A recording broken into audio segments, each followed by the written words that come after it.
सुप्रभात प्यारे बच्चों। संधि में जो दूसरा भेद है वो होता है व्यंजन संधि।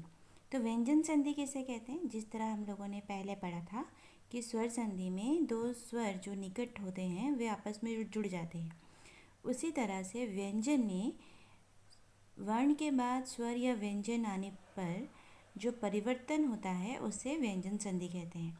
यानी कि पहले पद का आखिरी और दूसरे पद का पहला, ठीक है, हम इन्हीं के बीच में ही करते हैं। अगर पहला पद व्यंजन है और दूसरा पद स्वर हो या व्यंजन जो भी हो, लेकिन अगर एक व्यंजन और एक स्वर है या दोनों ही व्यंजन हैं तो हम यहाँ पर क्या कहेंगे? व्यंजन संधि, क्योंकि हम संधि किसके साथ कर रहे हैं? व्यंजन के साथ करते हैं। अब व्यंजन के जो संधि करने का नियम है उसमें जो पहला नियम है वो ये है कि व्यंजनों के पांचवें वर्ग में परिवर्तन।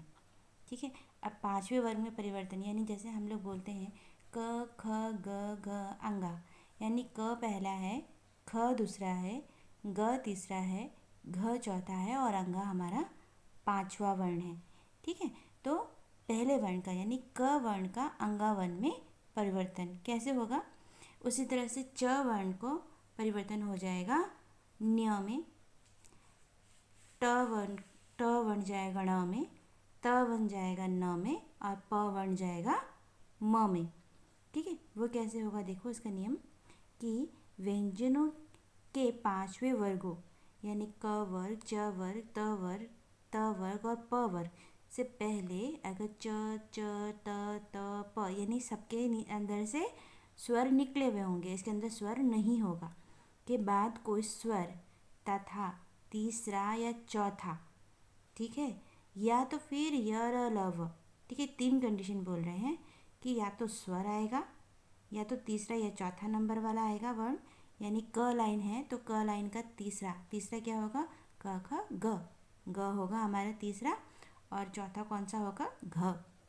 ठीक है, या तो फिर य र ल व, इनमें से आए तीन कंडीशन, स्वर, तीसरा या चौथा वर्ण, नहीं तो फिर य र ल व लाइन में से कोई आए तो पहला वर्ण तीसरे वर्ण में बदल जाएगा, तीसरे में बदल जाएगा। ठीक है, देखो तीसरे में कैसे बदलता है? पहला एग्जाम्पल है क प्लस अ,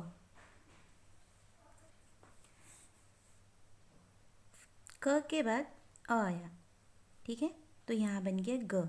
देखो हम इससे पहले क के बाद अगर अ आता था तो हम लोग क बोलते थे, लेकिन जब यहाँ पे हम देख रहे हैं कि ये व्यंजन संधि हो रहा है, जैसे ऐसे शब्द अगर आगे कि जहाँ पे पहला वाला व्यंजन है और दूसरा वाला स्वर है, तो हम यहाँ पर ये वाला फॉर्मूला लगाएंगे ग।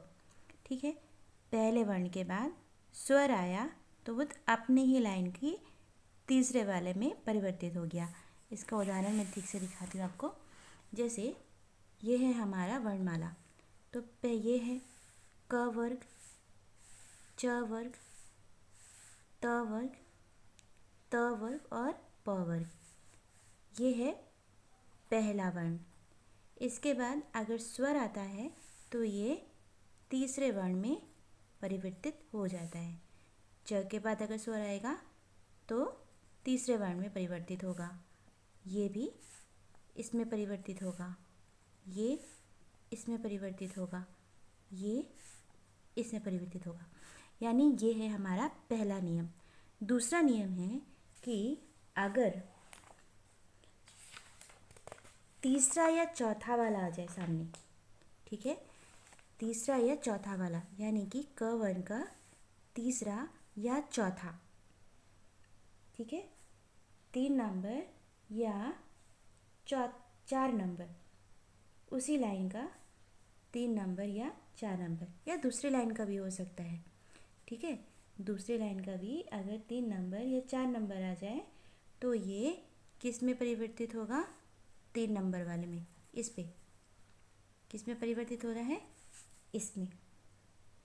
ठीक है, इसका उदाहरण देखो,